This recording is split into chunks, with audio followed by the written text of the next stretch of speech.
Hi friends, welcome to Nellore kitchen. ఈ రోజు మా ఇంట్లో ఒక కొత్త రెసిపీ అయితే ట్రై చేస్తున్నాం. దాని పేరు ఉండల పులుసు. మీరు కూడా మీ ఇంట్లో ఒకసారి ట్రై చేయండి, కన్ఫర్మ్ గా అందరికి నచ్చుతుంది. ఇది చాలా యమ్మీ అండ్ టేస్టీగా ఉంటుంది. అలాగే వెంటనే మా ఛానల్ ని సబ్స్క్రైబ్ చేసుకోండి, పక్కన ఉన్న గంట సింబల్ ని యాక్టివేట్ చేసుకోండి. అందరూ లైక్ చేయండి, అలాగే షేర్ చేయండి. ఇప్పుడు మనం వీడియో స్టార్ట్ చేసేద్దాం. ఉండల పులుసుకి కావాల్సిన పదార్థాలు: 2 టమోటాలు, 2 ఉల్లిపాయలు, కొత్తిమీర, కరివేపాకు, పోపు గింజలు, నిమ్మకాయ సైజు అంత చింతపండు, కొంచెం కొబ్బరి. ఇది పచ్చెనగపప్పు అండి. ఉండలకి కావాల్సిన పచ్చెనగపప్పు 2 గంటల సేపు నానబెట్టిన తర్వాత మిక్సీలో వేసుకొని గ్రైండ్ చేసుకోవాలి. ఉండల పిండిలో కలపాల్సిన పదార్థాలు: కొత్తిమీర, కరివేపాకు, ఉల్లిపాయలు, పచ్చిమిరపకాయలు, సోంపు, అల్లం ముక్కలు, ఉప్పు, చిటికెడు సోడా ఉప్పు. చింతపండు రసం తీసి పక్కన పెట్టుకున్నాం కప్పులో. తర్వాత కొబ్బరి పాలు మిక్సీలో వేసి పాలు తీసి పక్కన పెట్టి పిప్పి తీసేయాలి. ఇప్పుడు స్టార్ట్ చేద్దాం. కడాయిలో 5 టీ స్పూన్లు నూనె వేసాను. వేసిన తర్వాత పోపు గింజలు వేస్తున్నాను. పోపు గింజలు వేసిన తర్వాత బాగా వేయించుకోవాలి. బాగా వేయించుకున్న తర్వాత వేగింది. తర్వాత ఉల్లిపాయలు, టమాటాలు వేసి బాగా కలుపుకోవాలి. బాగా వేగాక దోరగా వేగాలి. అది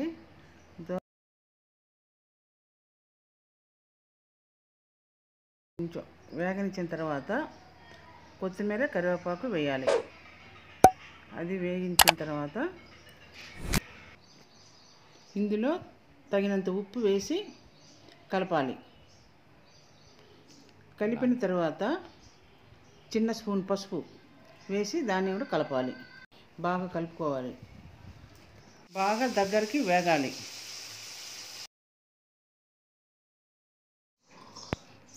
ఇందులో పెద్ద స్పూన్ 2 స్పూన్లు కారపొడి వేసి బాగా కలుపుకోవాలి. బాగా కలపాలి. కలిపి పెట్టుకున్న చింతపండు రసం దాంట్లో వేసి కలపాలి. బాగా కలపాలి.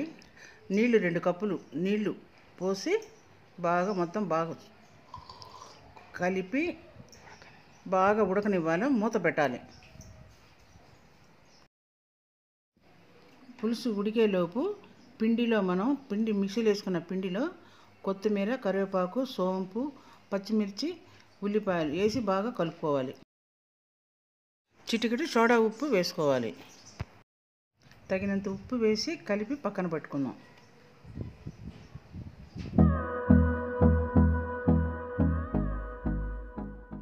ఇప్పుడు పులుసు ఉడుకుతుంది. ఉడుకుతున్న పులుసులో ముందుగా తీసి ఉంచుకున్న పాలు, కొబ్బరి పాలు అది తీసి పులుసులో వేసి బాగా కలపాలి. అది పచ్చి కొబ్బరైనా వేసుకోవచ్చు, ఎండు కొబ్బరైనా వేసుకోవచ్చు. ఏ కొబ్బరైనా పర్వాలేదు. ఆ టేస్ట్ కోసం పాలు పోస్తున్నాం, కొబ్బరి పాలు. చూడండి, పులుసు ఉడుకుతుంది. ఉడుకుతున్న పులుసులో మనం కలిపి పెట్టుకున్న పిండిని చిన్న చిన్న ఉండలుగా ఒక్కొక్కటి దూరంగా వేయాలి. అంటే 2 కలవకుండా విడివిడిగా వేసుకుంటా ఒక్కొక్కటి. చూడండి ఎట్లా వేస్తున్నానో అది చూసి జాగ్రత్తగా వేయాలి. పులుసు ఉడుకుతున్నప్పుడే బాగా ఉడకాలి. పులుసు ఉడికేటప్పుడు వేస్తే విడివిడిగా అతుక్కోకుండా వస్తాయి.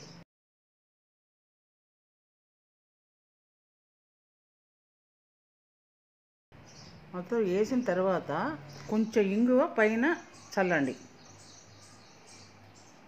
ఇప్పుడు ఉండలు వేసేసానండి. వేసేసిన తర్వాత అది అడుగు అంటకుండా గంట పెట్టి కొంచెం కదిలిచ్చినట్టు చేయండి. అంటే అది అడుగు అంటకుండా బాగుంటుంది. గంటతో ఎక్కువ కలపకండి. కలిపితే ఒకటి ఇరిగిపోతాయి. అవి జాగ్రత్తగా కలిపి మూత పెట్టండి. చూడండి, పులుసు ఉడికింది. నూనె కూడా పైన తేలుతుంది. ఉండలు చూడండి బాగా వచ్చాయి. ఒకటికి అతుక్కోకుండా విడివిడిగా బాగా వచ్చింది. ఇక కొత్తిమీర చల్లుకొని పులుసు దింపుకోవడమే. ఉండల పులుసు రెడీ. లొట్టలు వేసుకొని తినే ఉండల పులుసు రెడీ. మీకు మా నాని చేసిన ఉండల పులుసు నచ్చిందా? అయితే వెంటనే లైక్ కొట్టండి. మీరు మా ఛానల్కి కొత్త విజిటర్స్ అయితే మా ఛానల్ని సబ్స్క్రైబ్ చేసుకోండి. అలానే పక్కన ఉన్న గంట సింబల్ని టంగ్ అని క్లిక్ చేయండి. Thank you for watching my